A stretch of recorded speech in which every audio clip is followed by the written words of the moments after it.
네, 오늘은 사마리아 여인의 변화라는 제목으로 저번 주에 연속으로 말씀드리겠습니다. 본문의 요한복음 4장 10절에서 23절, 신약성경 147페이지입니다. 예수께서 대답하여 가라사대, 내가 만일 하나님의 선물과 또 내게 물 좀 달라 하는 이가 누구인 줄 알았다면 네가 그에게 구하였을 것이요 그가 생수를 내게 주었으리라. 여자가 가로되 주여, 물기를 그릇도 없고 이 우물은 깊은데 어디서 이 생수를 얻겠사옵나이까?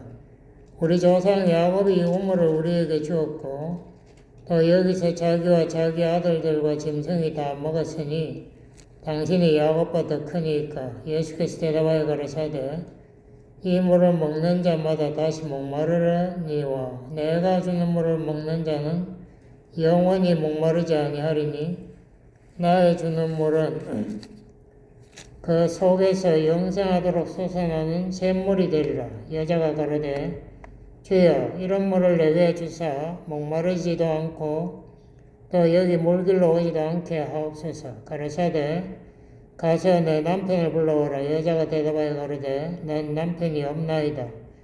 예수께서 가라사대 네가 남편이 없다 하는 말이 옳도다. 네가 남편 5이 있었으나 지금 있는 자는 네 남편이 아니니 네 말이 참되도다.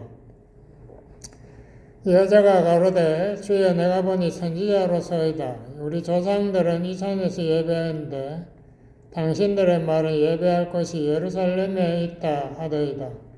예수께서 가라사대 여자여, 내 말을 믿어라. 이 산에서도 말고 예루살렘에서도 말고 너희가 아버지께 예배할 때가 이르리니 너희는 알지 못하는 것을 예배하고 우리는 아는 것을 예배하노니 이는 구원이 유대인에게서 남이니라. 아버지께 참으로 예배하는 자들은 신령과 진정으로 예배할 때가 오나니 곧 이때라. 아버지께서는 이렇게 자기에게 예배하는 자들을 찾으시느니라. 아멘. 우리가 사마리아 여인에 대한 이야기는 여러 번 설교가 되었습니다. 오늘 특별히 우리 마음이 다치면은 은혜가 없다는 것을 강조하기 위해서 이것을 또 가지고 다시 이야기를 드리겠습니다. 제가 저번 주에도 말씀드렸죠. 소그룹에서 은혜를 받으려면은 거기에서 우리가 마음을 열어야 됩니다. 나의 자존심을 내세우고 한마디도 안 하고 버티고 있으면 은혜 없어요. 거기에서 내가 질문도 하고 또 다른 사람에게 내가 깨달은 것을 나누고 이러한 적극적인 열린 마음이 있을 때에 성령이 역사한다 이거죠. 사도 바울이 고린도 그 전후서 편지를 우리 읽어보면 고린도 교회와 굉장히 많은 어려움이 있다는 것을 거기에 이야기하고, 특별히 고린도 교회 사람들 혹은 외부에서 온 율법주의자들이 바울의 사도권에 대해서 도전을 했습니다. 그 사람 사도 아닌데 우리 11사도 따로 있고 그 사람이 언제 예수님을 따라다녔나? 예수님의 부활에도 없었는데 그런 사람이 무슨 사도냐? 뭐 이런 식으로 또 율법을 무시하다니, 우리 율법 다 지켜야고 우리는 율법을 지킴으로 구원받는 것을 알고 있는데 이런 이단 엉터리다 뭐 이런 식으로 계속 공격을 했습니다.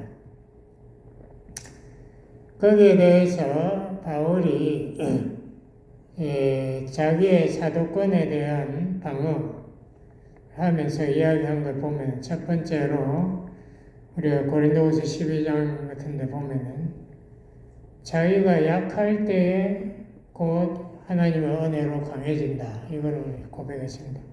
약하다는 게 뭔가? 거기 보면은 육체의 가시, 사단의 메시지로 하나님이 자기에게 아픔을 주었다.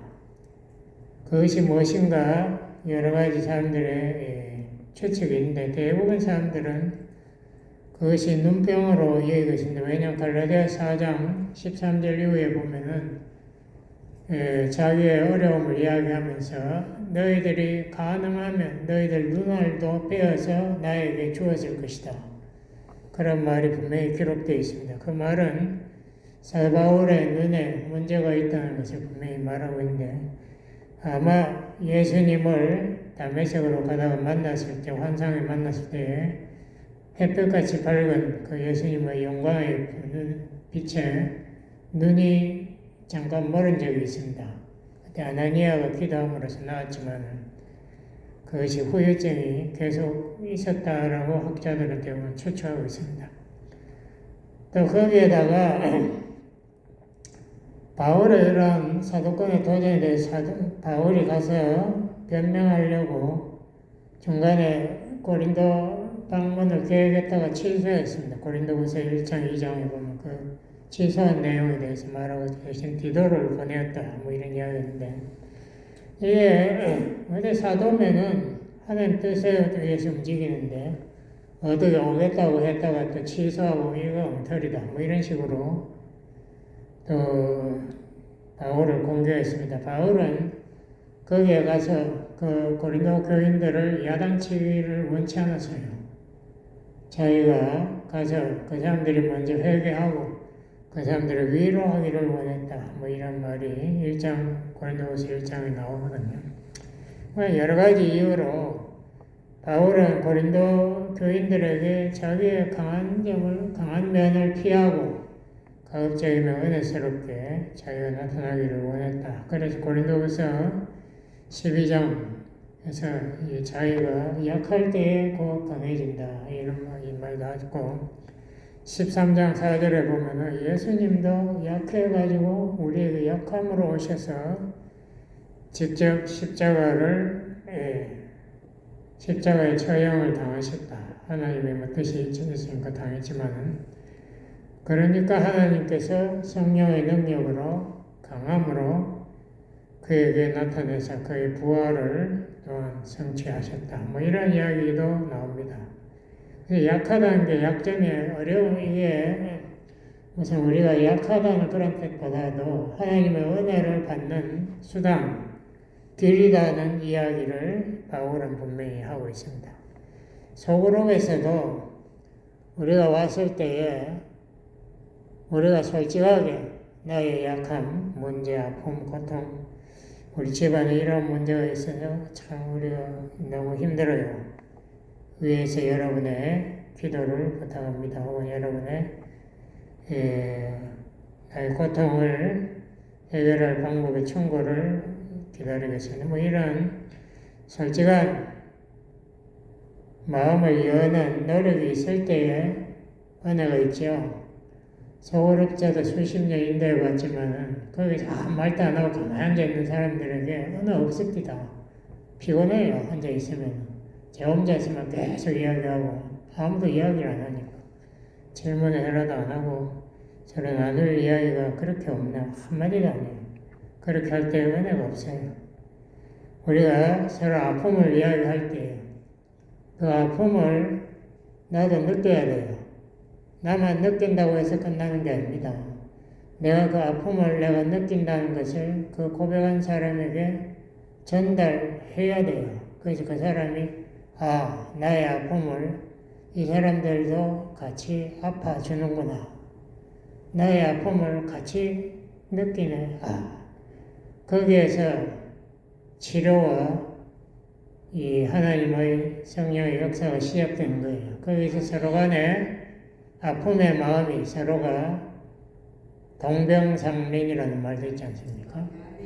우리가 서로 연결이 되고 서로가 손을 붙잡고 기도하게 되고 우리가 위로의 말을 던지게 되고 이렇게 되는 겁니다. 그렇게 해서 그걸 감정이입이라고 영어로 엠파티라고 그러죠. 그렇게 하면 서로가 연결이 되고 한 몸이 되는 거죠. 근데 입을 안 열면은 그게 연결될 수가 없어요. 대화가 없는데. 그게 참, 그래서 이 입을 연다는 게 얼마나 중요한 거, 그걸 강조하기 위해서 제가 사마리아 여인의 문제를 가지고, 예화를 가지고 한번 말씀을 드리고 싶어요. 예수님의 사역에 보면은 많은 사람들이 자기가 고백 안 합니다.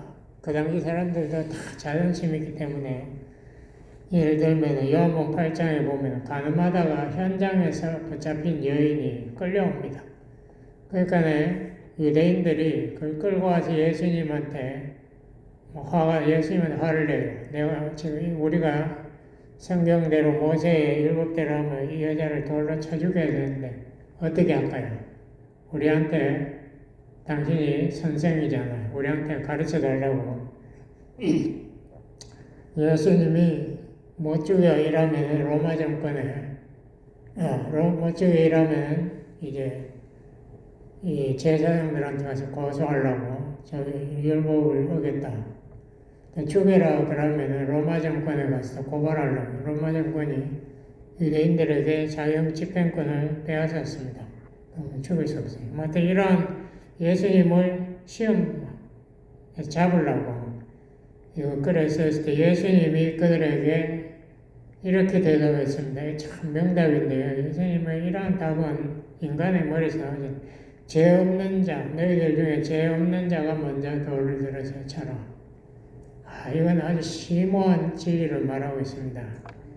우리가 율법을 지킬 수 있다고 아우성 치는 사람들에게 제가 묻고 싶은 질문이 당신 죄 없어요? 어떻게 그렇게 대담하게 이야기하세요?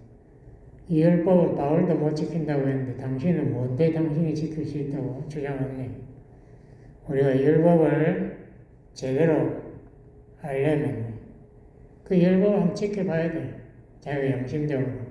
도저히 못 지킨다면 깨달을 때 비로소 우리가 하나님의 은혜 앞에 나는 죄인입니다. 내가 도저히 암만 지키려 해도 못 지키겠는데요. 하나님 도와주세요. 예수님의 십자가를 붙들지 않고서는 방법이 없네요. 성령께서 내 마음을 수술하지 않고는 방법이 없네. 우리가 그렇게 고백할 수 있어야 돼요. 예수님의 말을 듣고 그 주위에 있던 사람들이 그 당시 지금도 사우디아라비아 같은 데 가면은 그 모슬렘이 다 구약 성경을 뺏겼으니까 가늠한 그 공주 왕의 딸이 돌에 맞아가지고 한 10년 전에 그 신문에 크게 났잖아요. 돌 맞아가 죽었어요. 지금도 하고 있다고. 그 사람들 돌 던질 때는 자기는 죄 없다고 생각하고 저 여자를 정죄해야 된다고 분노하면서 집어 던졌겠죠. 이러한 것이 인간의 그 갈등의 문제, 심각한 문제입니다. 우리가 율법과 은혜, 요한복음 1장 17, 16절에 요한이 이야기했잖아요. 율법은 모세가 주었지만 은혜와 진리는 예수님이 주었다. 분명히 적혀 있는데도 율법 지키겠다는 사람들 아직도 있어요. 많아 교회에도. 누가복음 19장에 보면은 예수님이 그 당시 세리도 아니고 세리의 장 삭개오가 뽕나무 위에서 쳐다보고 있는데 불러내립니다. 빨리 내려와라. 내가 오늘 너희 집에 거하여야 하겠다. 삭개오 집에 가고 있는데 뒤에서 수근수근거리는 소리가 다 들립니다. 저 예수 목수도 제대로 못하다가 저 세리장 집에 가서 한몫 챙기려고 들어가면 꼬라지 보라고 손가락질하고 야단났어요. 그때 삭개오가 비로소 처음으로 자기를 인간으로 대해주는 예수님의 사랑을 처음 했습니다. 내 같은 인간, 손가락질만 받는 내 인간도 정말 사랑하는 사람이 있네. 거기에서 삭개오의 마음이 변화하지 않습니까? 내가 이 모든 횡령한 거 다 걷겠습니다. 4배씩 걷겠습니다. 그때 예수님이 부르짖죠. 내가 온 것은 죄인을 구원하러 왔다. 이 사람도 아브라함의 자손이다. 이 죄인, 삭개오만 죄인이 아니라 모든 사람 죄인인데 그게 참으로 자기 마음을 열어서 자기의 약함을 고백하는 사람, 자기의 잘못을 시인하는 사람, 그 사람을 내가 구원하러 왔다라고 이야기합니다. 오늘 본문에서 보면은 이 사마리아 여인의 다친 마음을 예수님이 어떻게 열었나 여기에 대한 이야기가 있습니다. 그 당시 사마리아인들은 약 예수님 오시기 trước 700년 전에 아수르 제국이 북쪽 이스라엘을 멸망시켰습니다. 그리고 본래 유대인들을 지금의 이란 북쪽으로 이주시켜버리고 이방인들을 이스라엘 땅 사마리아로 이주시켜서 혼혈을 만들어버렸어요. 거기에 유대인 남아있는 사람과 혼혈을 시키고, 그러니까 이 사마리아인들이 신앙을 알겠습니까? 그러니까 이 사람들이 우상만 섬기다가 모세 오경 그것만 정경으로 인정한다고 떠들고, 이스라엘 사람들이 예루살렘에 성전을 지은 것을 이 사람들 끝까지 방해했지 않습니까? 우리가 스룹바벨의 성전을 이 사마리아인들이 방해했어요. 그리고 나중에 성전 다 지으니까 자기네들은 사마리아의 그 산, 거기에다가 성전을 짓겠다 이거예요. 거기가 그리심산이라고, 모세가 축복한 산, 모세가 저주한 에발산 따로 있고, 그리심산이 모리아산, 아브라함이 이삭을 바친 모리아산이라고 착각하면서 거기에다가 성전을 지었습니다. 그리고 자기네들은 사마리아 성전에 예배드렸는데 유대인들이 그 불태워버렸어요. 그러니까 얼마나 서로가 미워하는 원수가 된지 알 수 있습니다. 그러면 유대인들은 사마리아인을 개라고 불렀고 상대를 안 했죠. 불결하다. 그 중에도 특별히 이 여인은 저녁 6시, 로마 시간으로 6시라면 저녁 6시에 저녁 식사를 준비하려고 물을 기르러 나왔다. 그러니까 사람들의 눈이 무서워서 보통 저녁 식사를 준비하려면 최소한 한 8시에 나와야 되는데 6시, 사람들 다 밥 먹고 나서 그때 물 길러 사람 없을 때 혼자 나오는데 보니까 유대인 남자가 딱 서가 있거든요. 근데 그 당시에는 남자와 여자 간의 대화를 특별히 다른 사람들 앞에서 공적 대화 절대 안 했어요. 그러니까 자기 아내와도 남편이 대화를 안 합니다. 사람들 앞에서. 그 당시에 문화 전통이 그런데요. 근데 예수님이 갑자기 사마리아 여인에게 나에게 물 좀 주세요. 이렇게 이야기했습니다. 그때 사마리아 여인이 깜짝 놀라지 않았겠습니까? 유대인이 사마리아인, 더군다나 사마리아인 중에서도 자기는 불결하다고 해서 인간을 취급받지 못하는 가장 최하의 인간인데 자기에게 이 유대인 남자가 대화를 걸어왔다. 이건 들어보지 못하는 이야기. 그러니까 깜짝 놀랐어요. 이 사람이 무슨 나한테 사기치려고 하나 하여튼 마음속에 벽을 세우고 사마리아 여인이 먼저 예수님에게 항의를 합니다. 아니 당신은 유대인 남자인데 나 사마리아 여인에게 어떻게 대화를 걸어오느냐 이거죠. 내가 물을 줘도 당신네들은 사마리아인들은 더럽다고 사마리아인의 물그릇을 만지지도 않았는데 어떻게 물을 마시려고 그 이상한 짓 하지 마라 이런 하여튼 이 여인이 예수님을 비난하는 그런 대답을 했습니다. 그때 예수님의 대답이 네가 하나님의 선물을 알았더라면 하나님이 네한테 줄 선물이 있다. 그리고 또 내가 누구인지를 알았다면 이 선물을 달라고 요청했을 것이고 내가 영원히 목마르지 아니하는 생수라는 고인물이 아니고 흐르는 물, 생수를 너에게 주었으리라. 그러니까 예수님은 보면요, 이 대화할 때에 쓸데없는 이야기에 시간을 별로 낭비하지 않아요. 가장 근본적인 문제, 구원받기 위한 이 죄 문제, 그리고 하나님의 영이시니까 영적인 문제를 그대로 들어가 버려요. 물에서 생수에서 성령으로 그냥 들어가 버립니다. 예수님의 특징인데요. 그러니까 이 사마리아 여인이 항의를 또 했습니다.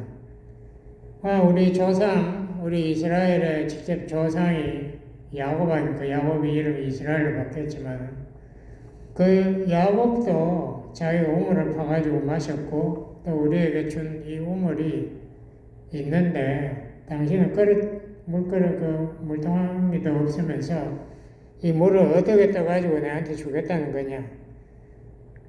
당신이 야곱보다 더 위대하냐? 당신 누구냐 이 말이죠. 야곱보다 더 위대하게 보이지도 않는데 당신 누구한테 사기치려고 하느냐? 그러니까 예수님이 그 이야기를 합니다. 내가 주는 물은 네 마음 속에서, 네 안에서 솟아나온다. 밖에서 나오는 게 아니고. 그리고 그 솟아나오는 게 영원하게, 네가 죽어도 영원히 솟아나는 샘물. 그게 네 마음속에 새로 생겨나게 된다. 그 여인이 그게 무슨 말인지 못 알아듣고 그런 물이 있어요. 그러면 내한테 지금 당장 주세요. 그러니까 예수님이 그때 비로소 여인의 자기 방어의 벽을 뚫으려고 처음 시도합니다. 너 남편, 가서 네 남편 불러오라.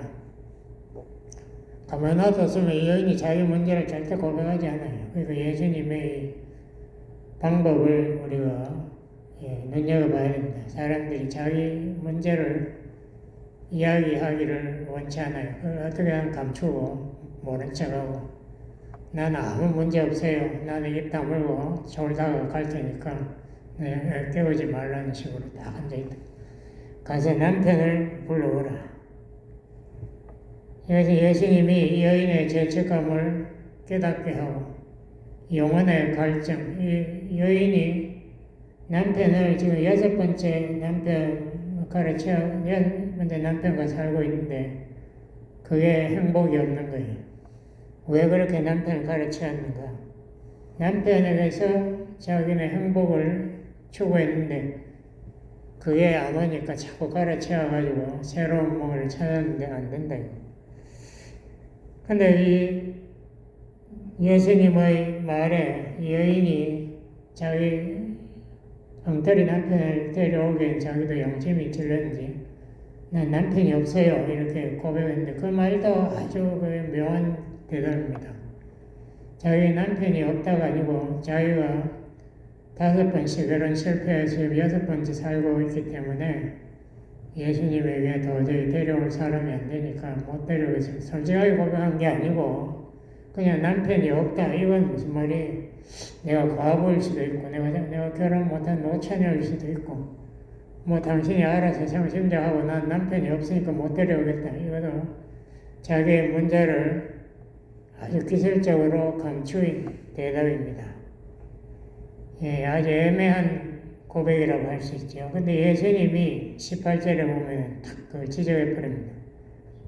네가 남편이 없다는 그 말이 옳다. 그러니까 이것을 그 여인이 솔직하게 대답한 것도 아닌데 예수님이 그걸 옳다고 탁 지적해 버리니까 여인이 뭐라 그러겠어요? 아니라고 할 수는 없잖아요. 자기가 한 말인데. 그러니까 옳다 그렇게 하고 예수님이 그 여인의 뒤에 감추인 그 비밀 그걸 드러내버려요.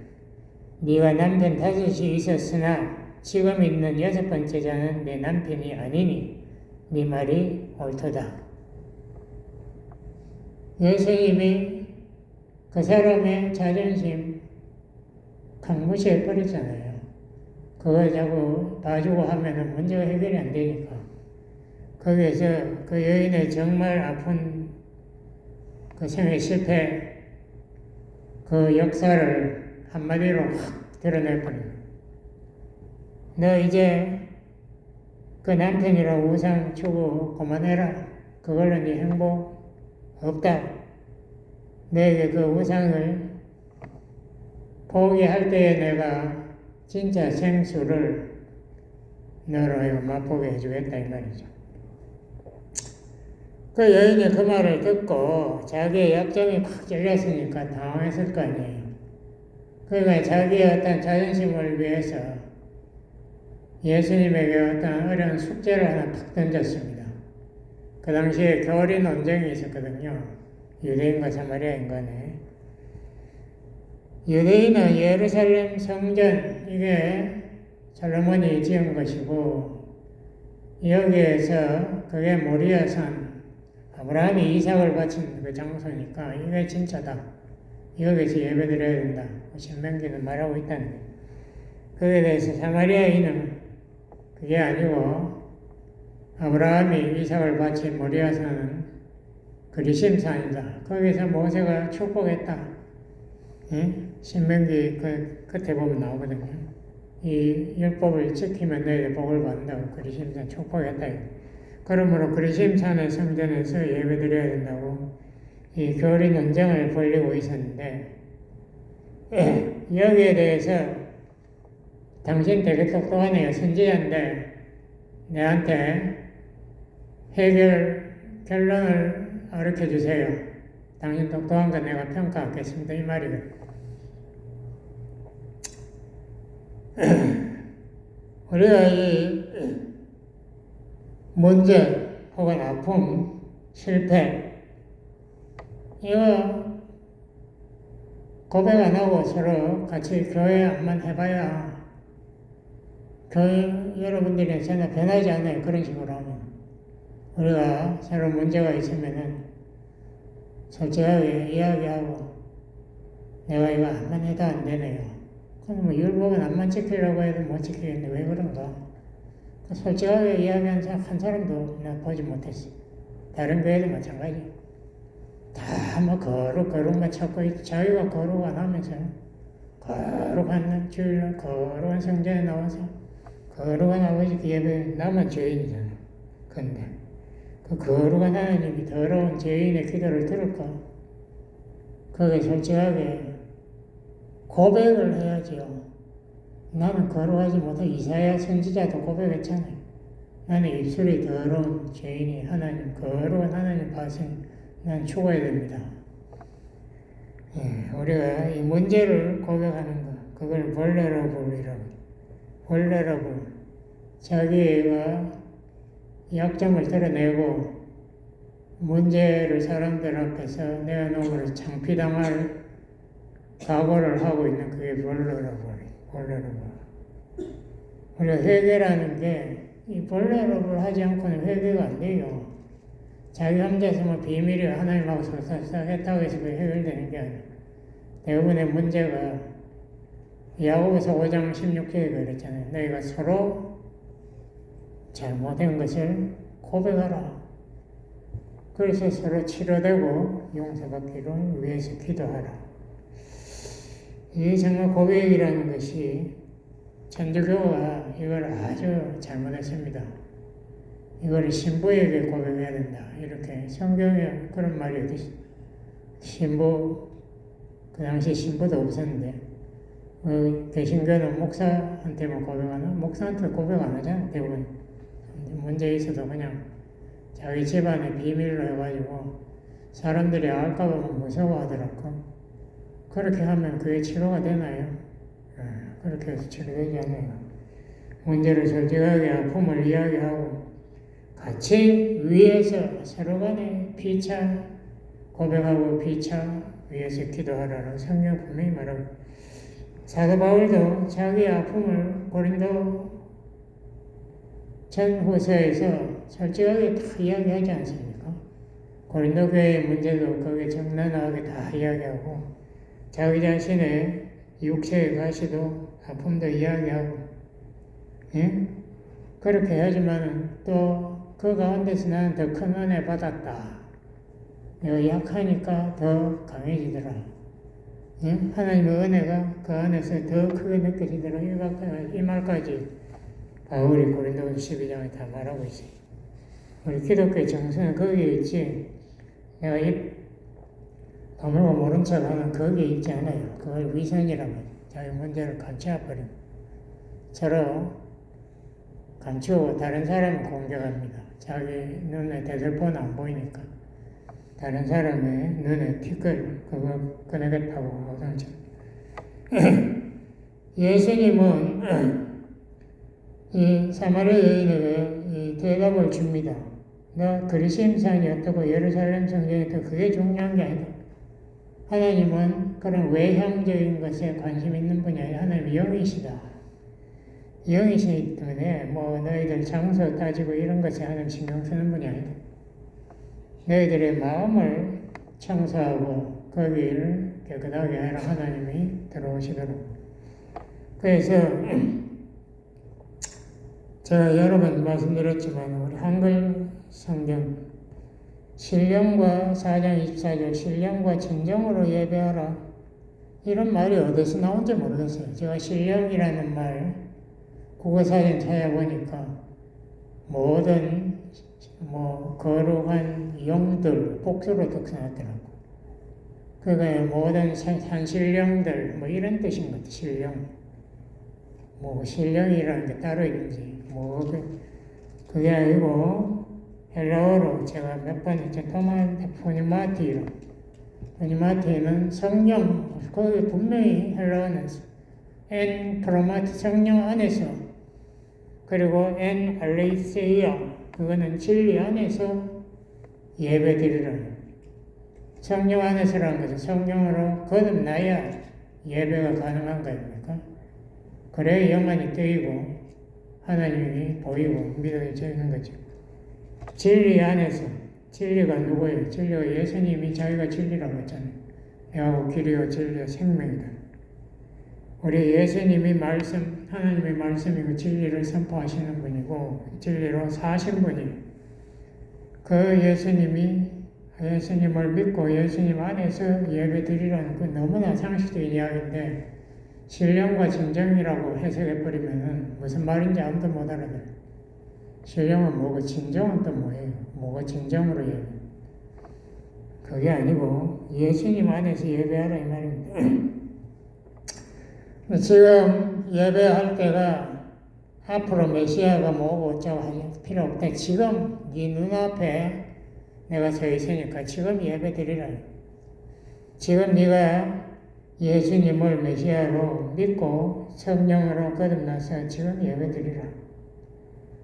예수님이 사마리아 여인에게 정말 꼭 필요한 복음의 핵심을 여기서 가르치고 있습니다. 이 여인이 그 말을 듣고 회개하고 예수님 믿기로 작심한 것 같아요. 그래서 여인이 그 자리에서 자기의 잘못을 고백하고 용서를 받은 것 같아요. 확신하고 자기 마을 사람들, 수가 마을 사람들에게 쫓아갔다. 너무 기뻐서 사람들에게 외면당하고 장녀 취급당하던 내가 이제 메시아를 만나고 내가 참 영생을 얻었구나. 나 같은 죄인 사람들한테 손가락질을 받던 내가 하나님의 딸이 되었다. 여기에서 자기의 모든 창피감에서 이 여인이 해방되어 버렸어요. 내 과거 사람들 앞에 알려질까봐 늘 조마조마하고 무서워했는데 그게 별거 아니다. 우리 예수님 다 알고도 자기를 믿으라고 복음으로 초청하신 예수님 앞에서 이 마을 사람들 쫓아가서 그래서 나의 행한 모든 것을 이분이 다 말했는데 이분이야말로 메시아가 아니냐. 이분이야말로 구세주가 아니냐. 그래서 많은 사마리아인이 여인의 간증을 듣고 그 사람들도 마음이 열렸다. 그래서 그분들도 예수님을 구세주로 메시아로 영접했다. 우리의 마음이 열리는 게 그렇게 중요합니다. 마음이 열려야 성령이 들어오시죠. 닫힌 마음에는 들어오지 않아요. 거기에는 위선과 거기에는 두려움, 공포만 있지 거기에서 치료와 하나님의 역사는 없어요. 기도하시겠습니다. 하나님 아버지 감사합니다. 우리 성도들 다 자기의 마음을 열어서 하나님 앞에도 성도 간에 서로 간에 마음을 열어 자기의 문제점, 약점을 거침없이 이야기하고 서로 같이 아픔과 고통을 감정을 나누고 위로하고 그렇게 함으로써 새롭게 변화되는 우리 성도들 다 되도록 축복해 주세요. 예수님 이름으로 기도드렸습니다. 아멘.